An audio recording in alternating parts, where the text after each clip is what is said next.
안녕하십니까, 박정호입니다. 지갑을 닫고 카드 씀씀이를 줄이는 소비자들이 늘고 있습니다. 여신금융협회에서 분기별 카드 승인 금액을 분석했는데요. 작년 3분기에 비해 올해 3분기 카드 승인액이 6배 정도 뚝 떨어졌습니다. 작년엔 보복 소비로 카드 사용액이 크게 증가했다는 점을 감안해도 너무 큰 차이를 보이는 게 사실입니다. 더구나 지난 9월부터 소비자 심리지수도 크게 떨어지고 있어서 작년의 이례적인 수치가 원인이라고 보기엔 어려운 상황인데요. 앞으로 소비 심리가 더 위축되기 전에 꼭 해야 할 일이 하나 있습니다.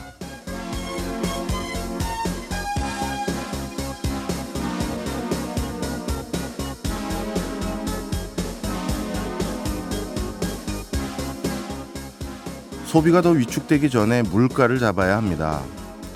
정부는 경기가 안 좋으면 통상적으로 금리를 낮춰 반등을 노립니다. 하지만 인플레이션 시기에는 금리를 낮추기 어렵죠. 물가 잡겠다고 기껏 금리를 올려놨는데 금리마저 낮추면 물가는 더더욱 들썩일 수 있기 때문입니다. 최근 물가 상승률이 하락 국면에 진입했음에도 불구하고 많은 선진국들이 추가적으로 유동성을 회수하고 금리 인하를 논의하고 있는 이유는 소비가 더 위축되기 전에 물가라도 잡아놓기 위해서입니다.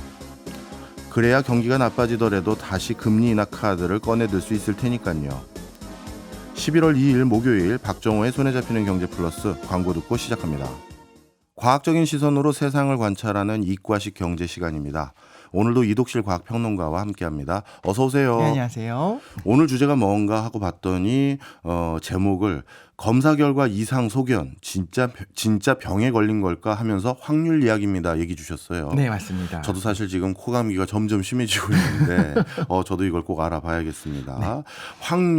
확률에 대해서 우리가 어떻게 알아보는 거죠? 일단 이건 그러니까 우리가 살면서 꼭 필요한 부분들이 있어요. 그래서 준비를 한번 했는데 수치가 나오거든요. 오늘 이야기에. 예. 그래서 한번 그냥 결론만 들으셔도 좋지만 왜 그런지 정말 더 알고 싶으면 다시 듣기를 한번 해보시면 훨씬 더 좋지 않을까 생각이 들기도 합니다. 한 번만 이해를 하시면 이건 평생 써먹을 수 있는 지식인데 예를 하나 들어볼게요. 예.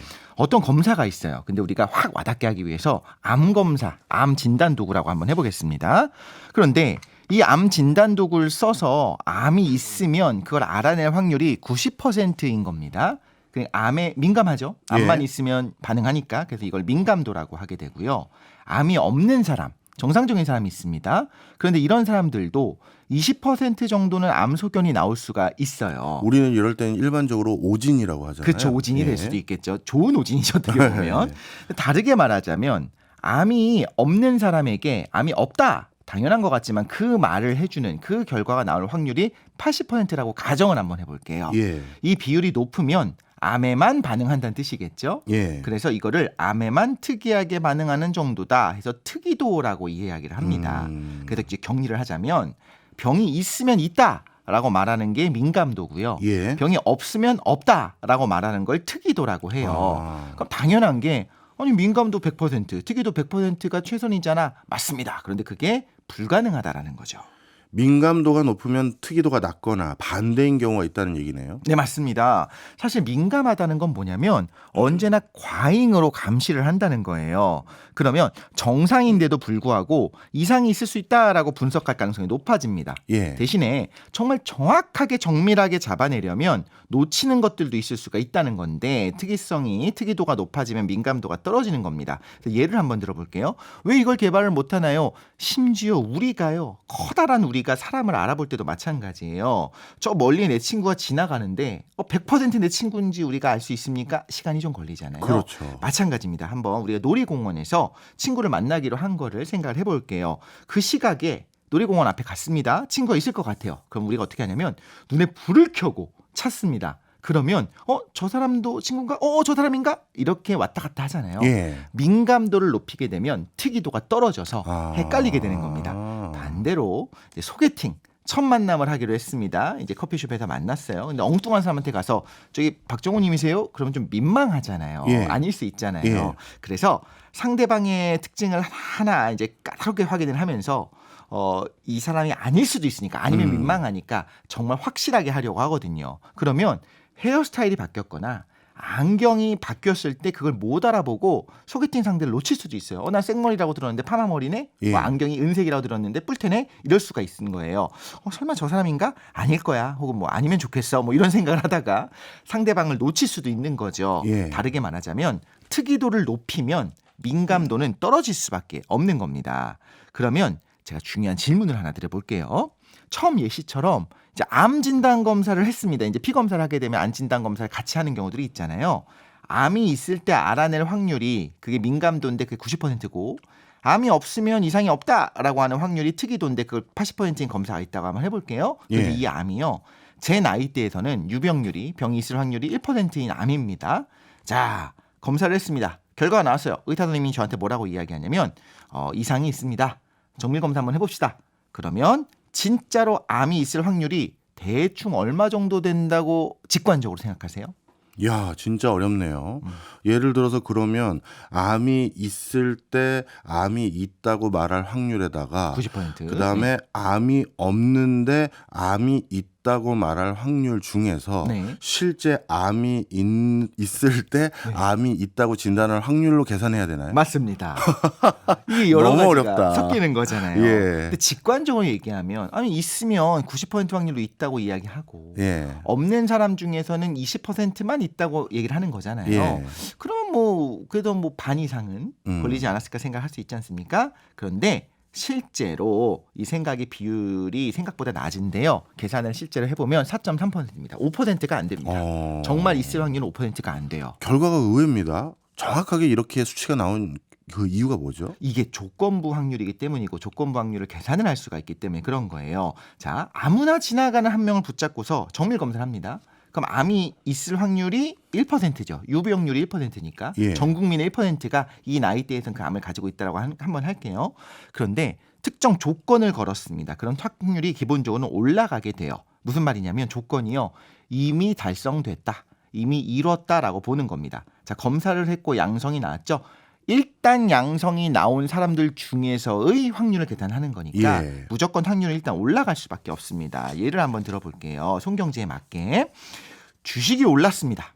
그럼 그 주식이 오른 거를 손에 쥐고 있는 사람의 비율이 있겠죠. 예. 그리고 주식이 있든 없든 어쨌든 부자들이 세상에 많이 있습니다. 그럼 질문은 요건 거예요. 누군가가 오른 주식을 가지고 있을 확률은 얼마냐? 이거는 단순한 확률입니다. 그냥 몇 주가 발행됐는지 아니까요. 예. 조건부 확률은 이렇게 이야기를 해요. 부자들 중에서 오른 주식을 가지고 있을 확률이 얼마인가라고 물어보게 되면 일단 부자들만 제한해서 그 조건에서만 따져보는 거잖아요. 그렇죠. 그럼 일단 부자는 달성했다고 보는 겁니다. 예. 그렇게 되면 확률이 올라가게 되는 거죠. 그런데 자, 생각해 볼게요. 주식이 올라서 부자가 된 사람도 있겠죠. 예. 그럼 부자 중에서 주식을 가지고 있을 확률은 그 주식을 가지고 있을 확률은 아무래도 좀 높아질 수밖에 없는 겁니다. 그래서 일단 조건부 확률은 높아진다라는 겁니다. 쉽게 얘기해서 이렇게 생각하면 안 될까요? 우리가 확률 계산할 때 분모에 해당되는 게 모수인데 모수가 작아지는 요인이 생긴 거잖아요. 맞습니다. 네. 정확합니다. 모수라고 한 단어를 안 쓰려고 제가 노력했는데 아, 예, 예. 맞습니다. 모수를 좀 더 정교하게 만들면서 그렇게 될 확률이 높게 만드는 거죠. 그러면서 확률은 높아지는 겁니다. 예. 근데 이게 왜 중요한 거냐? 당연한 거 아니냐 생각할 수가 있는데 사실 이제 중요한 건 지금부터 말씀을 드리려고요. 예. 지금 이야기는 상식적인 건 맞는데 예. 두 가지를 더 말씀드릴게요. 일단 첫 번째, 베이지 정리라고 하는 게 있고 그걸 갖고 조건 확률 계산할 수가 있어요. 그게 무슨 의미냐도 말씀을 드릴 거고요. 그런데 그 결과가 핵심은 이겁니다. 예. 우리 상식이랑 다른 경우가 굉장히 많아요. 예. 설명 한번 드릴게요. 부자 중에서 오른 주식이 있을 확률을 계산하기가 어렵습니다. 주식이 있는 비율도 알고 있고 부자의 비율도 알고 있는데 부자 중에서 주식을 가지고 있는 확률 이건 좀 어렵다는 거죠. 예. 그런데 반대로 주식이 오른 사람들 중에서 그 중에서 부자일 확률은 훨씬 계산이 쉬워요. 예. 그냥 조사를 하면 나오기 때문인 예. 거죠. 그래서 조건부 확률은 어떤 핵심이 있냐면 조건과 결과를 바꾸면 쉬운 경우가 많습니다. 그래서 그렇게 베이지 정리는 계산이 어려운 거를 쉬운 걸로 혹은 통계적으로 나와 있는 걸 사용해서 계산할 수 있게 바꿔준다는 게 굉장히 중요한데 제가 알기로는 이게 경제학에서도 굉장히 중요하다고 알고 있거든요. 그래서 베이지 정리는 기본적으로 이름만 알고 계시면 될 것 같고요. 자, 그런데 이제 원래 예시로 들어가서 정말 중요해서 제가 말씀을 드리고 싶은 건 이런 겁니다. 이 결과가 우리 상식이랑 다르다는 겁니다. 예. 예를 들면 드문 일이라면 조건부 확률을 구해도 확률이 확 안 올라갑니다. 예를 들어 볼게요. 처음 했던 것처럼 유병률이 1%다. 높은 확률은 아니에요. 예. 1%라고 하면은 100명 중에 한 명이니까 생각보다 높게 느껴질 수도 있겠지만 어떻게 보면 100명 중에 한 명인 거잖아요. 예. 그런데 검사의 민감도가 90%, 특이도가 80%면 상당히 정확한 검사라고 할 수 있겠죠. 그런데도 불구하고 유병률 자체가 즉 온 인류 중에서 우리나라 1000만 명이라고 생각한다면 1000만 명 중에 10만 명이 가지고 있는 병인 거잖아요. 예. 그런 경우에는 검사 결과에 이상 소견이 있어도 실제로 암이 있을 확률은 5%도 안 된다라는 거잖아요. 예. 그 말은 더 드문 질환이 있습니다. 희귀병들이 있어요. 예. 인구 몇만 명 중에 한 명 정도만 발병하는 그런 병이라면요. 이런 진단은 민감도랑 특이도를 확 올리지 않으면 의미 자체가 없어요.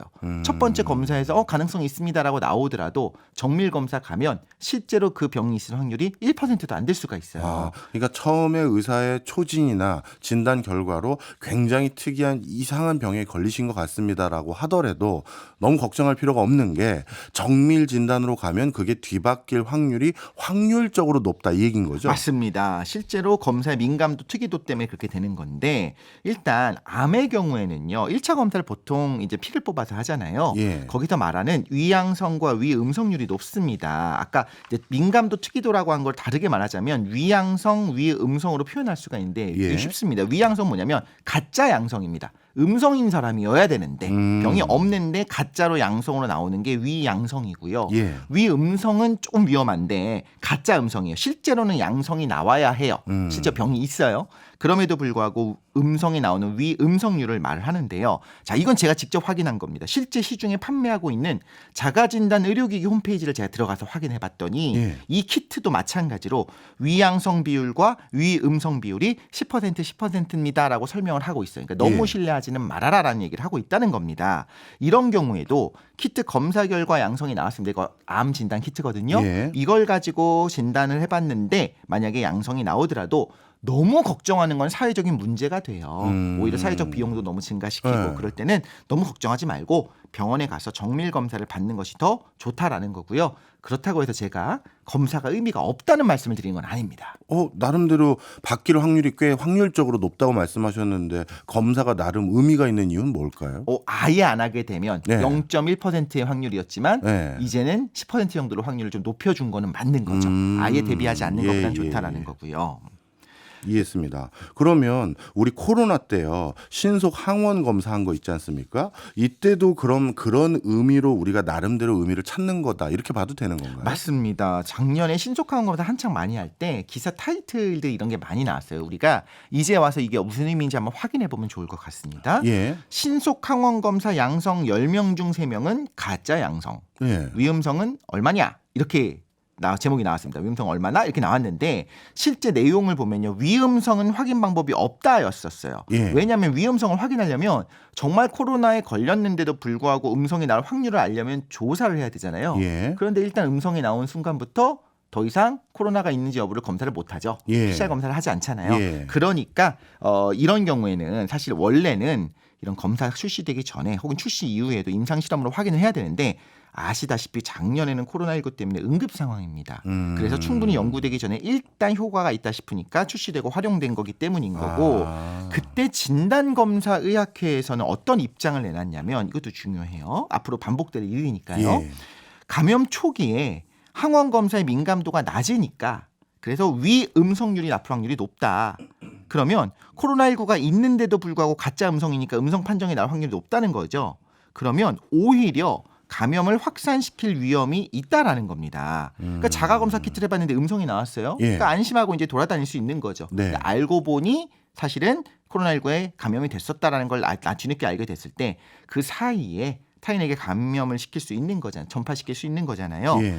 그래서 사실 이를 막기 위해서 언론에서도 자가검사 키트 이렇게 해야 됩니다라고 계속 홍보도 하고 위험성이 있을 수 있습니다라는 걸 계속 이야기를 했습니다. 이건 굉장히 의미가 있는 걸 했고 우리 국민이 정말 잘 따라주셨는데 기본적으로는 왜 이런 결과가 나오는지를 우리가 확실하게 알 수 있었던 예인 거죠. 예. 그런데 이때는요. 사실 일반적인 진단검사랑 좀 다르기는 해요. 예. 자, 보통 조건부 확률이라고 하는 거는 검사 결과 양성인데 실제 병이 있을 확률을 얘기할 때 예를 들면 40이 되고 뭐 50이 돼갖고 기본적으로 피검사를 해갖고 나오는 결과라면 그럴 텐데 예. 일단 콧물이 났습니다. 발열이 있습니다. 이 경우에 검사를 할 때는 정말로 사실 확률이 높아지겠죠.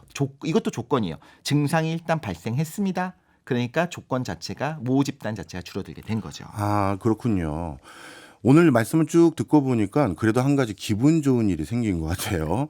건강검진을 받았는데 1차적으로 무슨 병에 우려가 있다, 무슨 병증이 있어 보인다, 이런 어떤 청천벽력 같은 얘기를 듣다 하더라도 일단 너무 크게 걱정할 필요는 없네요. 맞습니다. 그런데 당연히 사회에 치명적인 병이 있다면 이 경우에는 위양성형을 높이는 한이 있더라도 위험성을 낮추는데 예를 들어 볼게요. HIV, 에이즈를 발생시키는 HIV 같은 경우에는 치명적이잖아요. 근데 만약에 이 검사 결과가 위험성이 높으면 사람들이 안심하고 있다가 잘못하면 확산될 수 있겠죠. 이런 경우에는 위양성률을 높이더라도 위험성률을 줄이는 쪽으로 가는 겁니다. 최대한 가는 거고요. 위양성과 위험성 결국엔 트레이드 오프 관계지만 사회 전체적으로 뭐가 더 바람직한지를 따지는 건데 하나만 더 덧붙이자면 보건소에서 이제 HIV 검사를 해줍니다. 익명을 해주게 되는데 이거는 사실 위양성, 위험성률이 둘 다 아주 낮습니다. 그러니까 굉장히 정확한 검사예요. 그러니까 요거는 신뢰할 만한 검사인 거고요. 또 하나 우리가 지나가는 사람 붙잡고서 HIV 검사 받지 않지 않습니까? 보건소에 가서 HIV 검사를 받았다는 거는 뭔가 거기에 노출됐을 가능성이 있는 상황이었기 때문에 검사를 받는 거잖아요. 이 경우에는 당연히 모집단 자체가 다른 겁니다. 적어도 우리가 한 번 정도는 생각해보면 좋지 않을까 싶어서 제가 조건 방역을 좀 준비해봤습니다. 그렇군요. 사실 경제 파트에서도 이렇게 뭔가 사람을 확인하거나 상황을 확인해야 될 때가 좀 있는데요. 그럴 때 경제에서는 이렇게 어떻게 보면 시약이나 테스트를 보고 그걸 바탕으로 최종 확정을 했다고 해야 되나요? 확진을 했다고 해야 되나요? 그렇죠. 이런 것들을 하기가 쉽지가 않아요. 그래서 특히 어느 때 이 고민이 많으냐 하면 사람 채용할 때예요. 예를 들어서 면접을 가지고 30분이든 1시간 얘기를 길게 해봅니다. 근데 그 30분의 인상만 가지고 이 사람이 정말 좋은 사람인지 일을 잘할 사람인지 알기가 너무 힘들잖아요.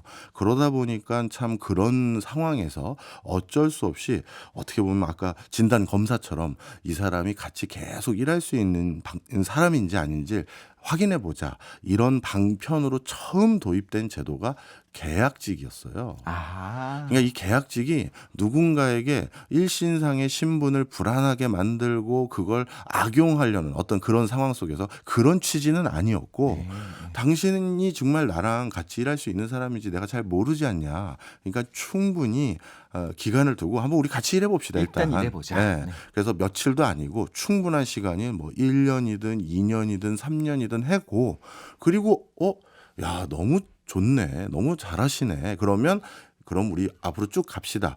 원래 이제 계약직이 이제 그런 취지로 도입이 됐던 건데 이 사회제도라는 것은 어떻게 보면 좋다 나쁘다가 이렇게 무자르듯이 병명처럼 이렇게 딱 나오는 게 아니잖아요. 그쵸. 그러다 보니까 이 제도들이 자꾸 악용되는 경우가 너무 많았죠. 그러다 보니까 지금도 어떤 사람을 뽑을 때 이 사람이 좋은지 안 좋은 사람인지 알 수 있는 정밀 검사 이거를 더 많이 정교하게 만들기 위해서 정말 엄청난 돈을 써요.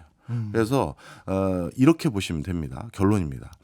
어떤 회사가 그 회사 직원을 뽑았는데 그 회사 직원이 1년 안에 자이든 타이든 그만두게 되면 회사는 엄청난 손실을 봐요.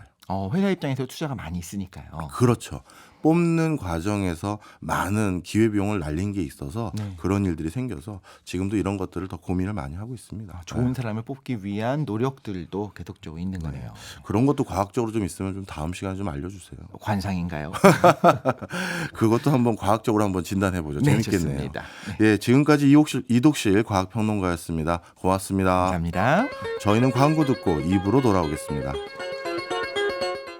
세상 모든 책을 경제적으로 읽어보는 체크리스트 시간입니다. 오늘 책은 김치영 경제 뉴스 큐레이터가 소개해드립니다. 어서 오세요. 네, 안녕하세요.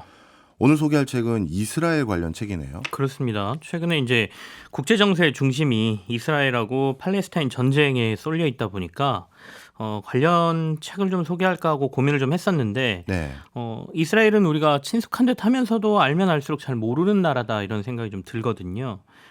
더군다나 국제분쟁 관점으로는 너무 많은 얘기들이 요즘 나와서 이 전쟁과 국제분쟁 관점이 아닌 이스라엘의 경제적 혹은 사회적 관점에서 바라본 책 하나 소개할까 하는데요.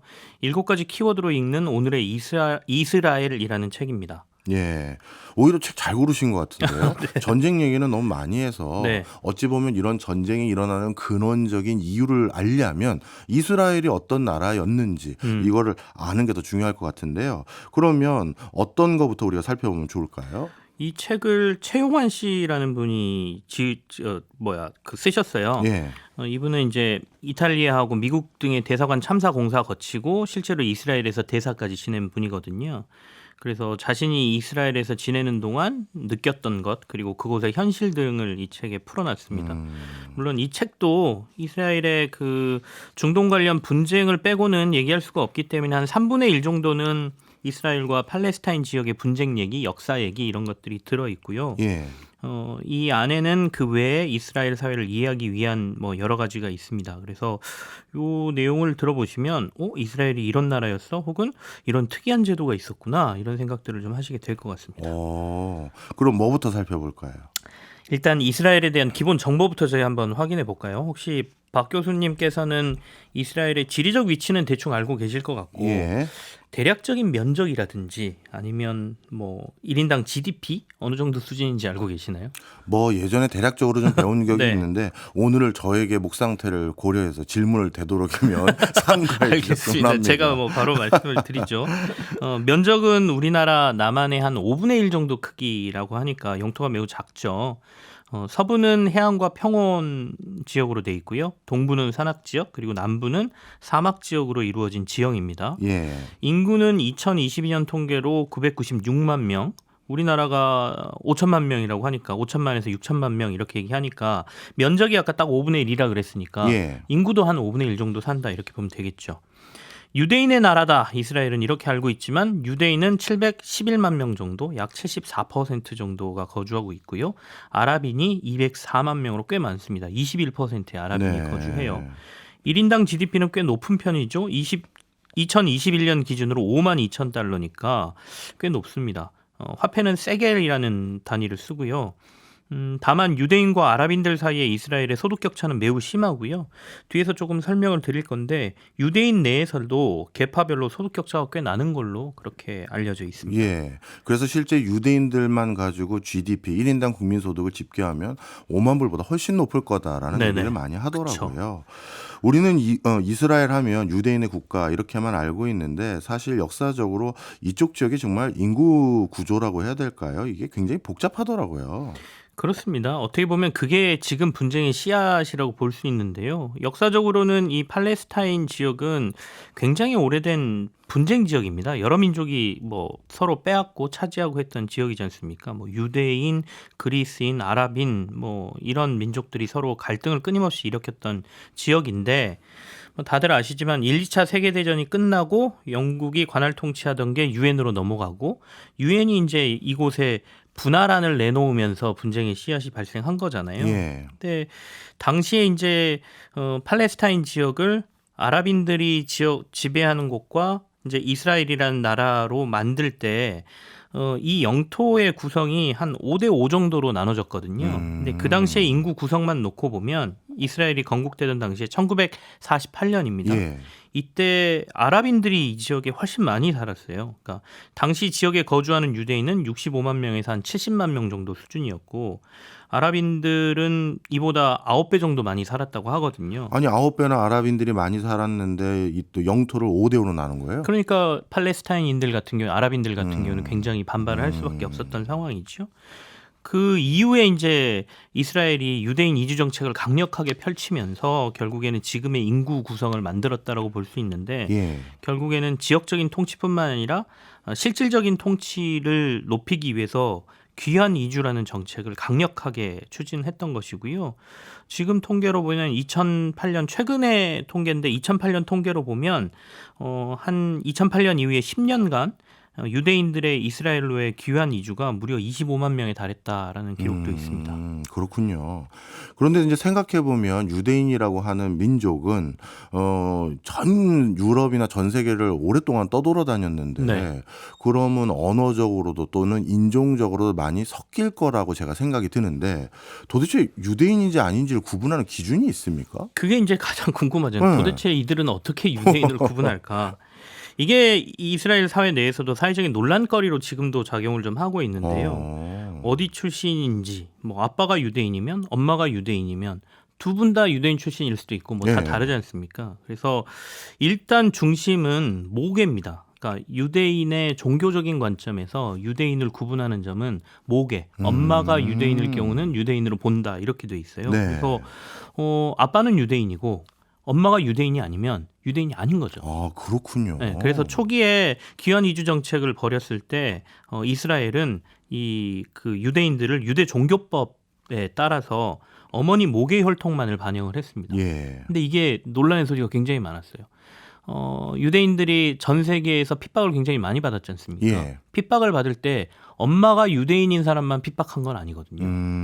뭐 유대인의 피가 섞였다 그러면 전부 유대인으로 보고 핍박을 받았는데 네. 정작 자기 국가로 이스라엘로 귀환을 하려고 보니까 우리나라에서 나는 유대인 취급을 못 받네라고 해서 굉장히 반발이 심했죠. 그래서 이게 1970년도에 귀환법이 개정되면서 유대인의 네. 범위가 넓어집니다. 그래서 친가든 외가든 또 유대인의 손자녀, 배우자, 자녀의 배우자까지 모두 유대인으로 인정하는 게 이제 1970년대에 들어서 만들어지고요. 종교적으로도 구분이 있나요? 그렇죠. 그러니까 유대인의 피를 받았지만 난 기독교인일 수도 네. 있고 불교일 수도 무슬림일 수도 있지 않습니까?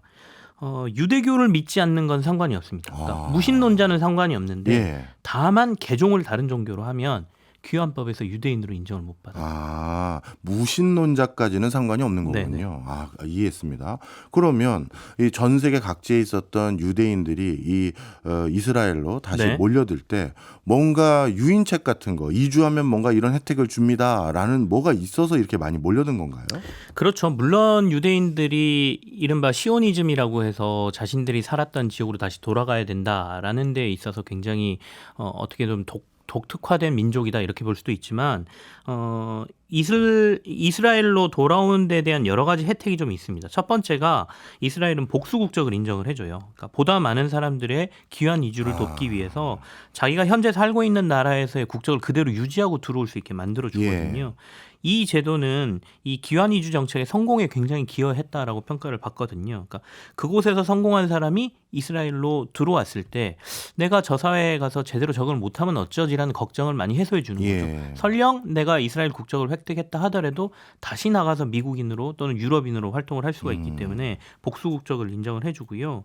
그다음에 이스라엘에 들어와서 살게 되면 여러 가지 그 혜택을 줍니다. 그러니까 뭐 전 세계를 띄워서 데려오는 것도 있지만 그 거주할 수 있는 거주지부터 시작해서 이야. 또는 언어와 관련된 이스라엘은 히브리어를 사용하거든요. 물론 영어가 통용되긴 하지만 사회 주요 계층으로 진출을 하려면 히브리어가 필수입니다. 그래서 히브리어 언어 프로그램도 가동을 하고 그래서 다양한 혜택을 준다고 하고요. 현재 이스라엘 내부의 복수 국적자는 몇 명이나 될까요? 100만 명 정도로 추산을 하고 있으니까 굉장히 많다고 보이고 특히 미국에서 넘어오는 이민자들이 굉장히 많다고 하거든요. 그래서 이민부를 따로 두고 있고요.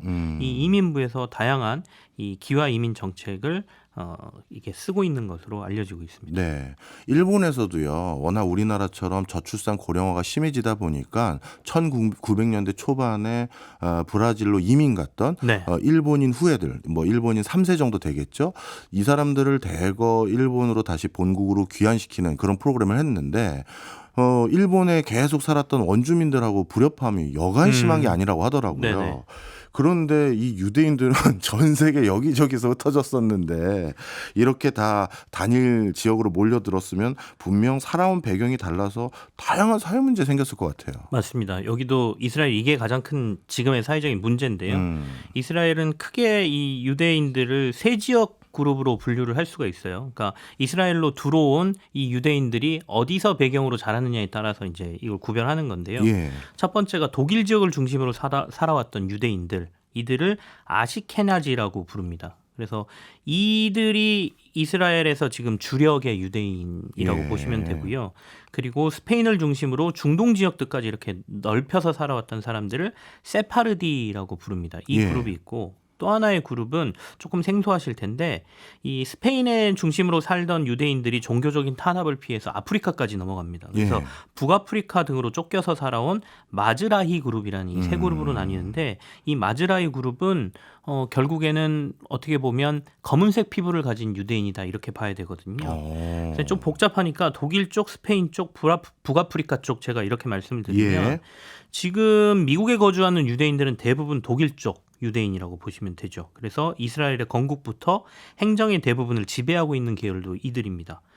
이스라엘이 건국된 지 70년 됐거든요. 역대 총리가 모두 이 독일계에서 나왔습니다. 예. 그러니까 아시케나지 유대인들이 거의 정치를 지배하고 있다 이렇게 보시면 되고요. 그래서 반대쪽에 있는 세파르디, 그러니까 스페인 쪽 계열 유대인들은 이런 구도를 해소를 해야 되고 불평등이라고 주장할 거 아니에요. 그래서 정치에서 샤스당이라는 걸 만들어서 정치적으로 세력을 좀 넓히고 있으면서 갈등이 일어나고 예. 있고요. 마지막 그룹인 이 북아프리카 쪽 유대인들이 참 문제인데요. 사회적으로.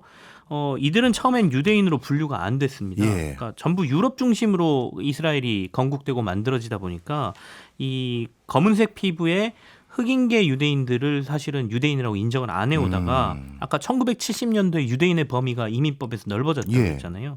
그때 이제 귀환법이 바뀌면서 이들도 유대인으로 인정을 받으면서 대규모 이주가 이루어지거든요. 예. 근데 다만 이들이 이스라엘에 들어와서도 아랍계 유대인들과 비슷한 대우와 처지에서 지금 머물고 있거든요. 지금 한 13만 명에서 14만 명 정도 이스라엘에 이 아프리카계 유대인들이 예. 있다라고 하는데 저는 이스라엘을 안 가봐서 이스라엘을 관광을 가서 슈퍼마켓 같은 데 들어가면 캐셔가 대부분 흑인계 유대인이라고 해요. 예. 그래서 그렇게 약간은 소득이 적은 쪽에서 일을 하고 있어서 이스라엘 근로자 평균의 20에서 40% 정도밖에 그 소득을 못 벌고 있으니까 사회적 갈등의 요소가 되고 있고요. 예. 그래서 이스라엘의 빈부격차는 꽤 심하다고 알려지고 있거든요. 그러니까 아까 말씀드린 독일계 유대인, 아스케나지들이 받는 고급 인력들은 엄청나게 돈을 많이 벌고 예. 있고 이 유대인계 내에서도 아프리카계 유대인들은 소득이 적고 그래서 이 부분도 앞으로 이스라엘이 해결을 해 나가야 될 강력한 국가적인 문제다. 빈곤율 또한 굉장히 높은 걸로 예. 나타나고 있어요.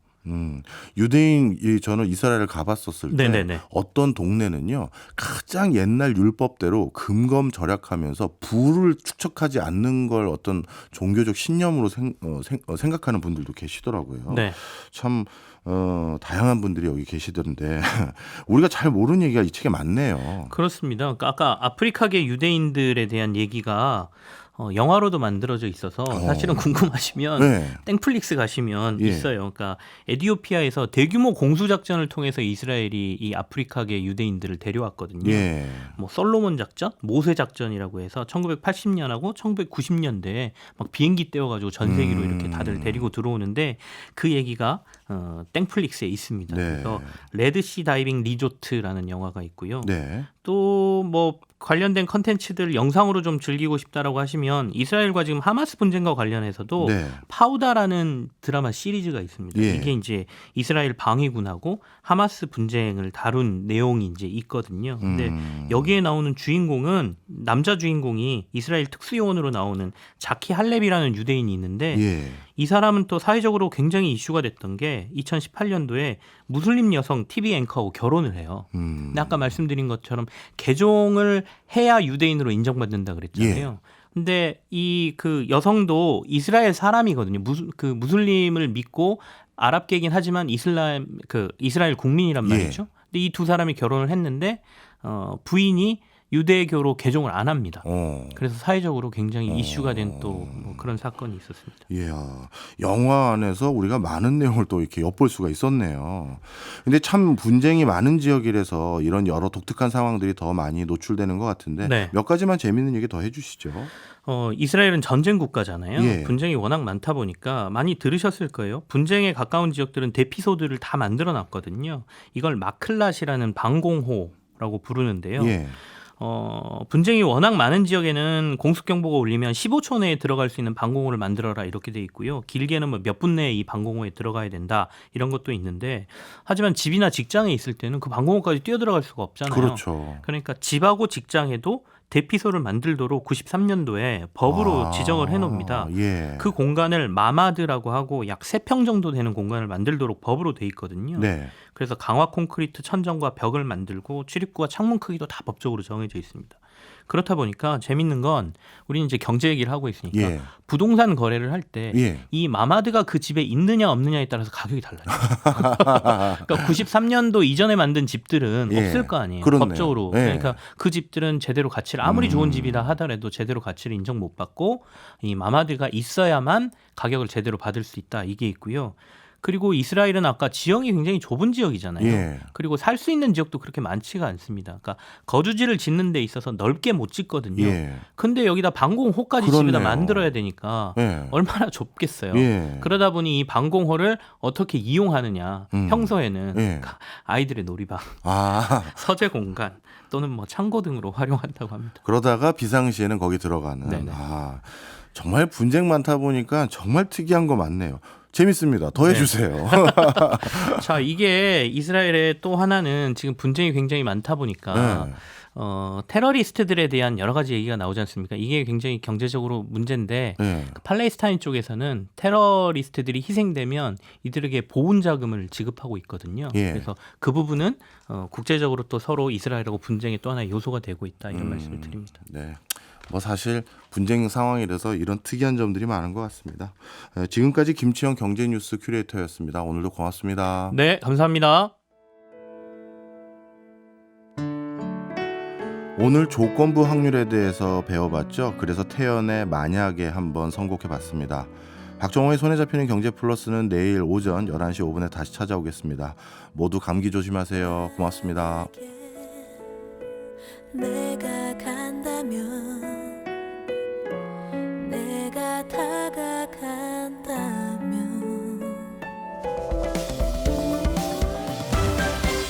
경제 생활의 플러스가 되는 아주 경제적인 시간. 박정우의 손에 잡히는 경제 플러스.